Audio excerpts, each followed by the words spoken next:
gente, todo mundo já se juntou aqui. Nossa, tem muitas pessoas, é um domingo. Todo mundo está aqui na rua. Tem polícia, segurança. Vamos ver, é sempre bem legal e divertido.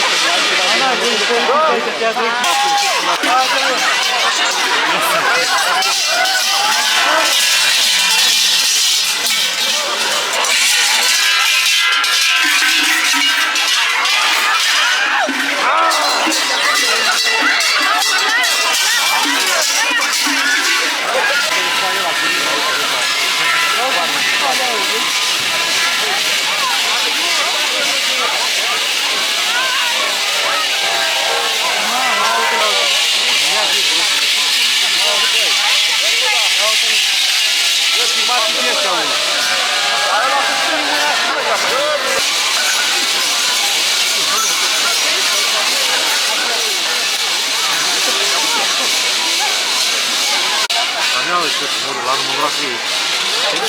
Já vou estar agora aqui, tá? Ah, não está aqui. Eu não vou pintura como vocês ligam.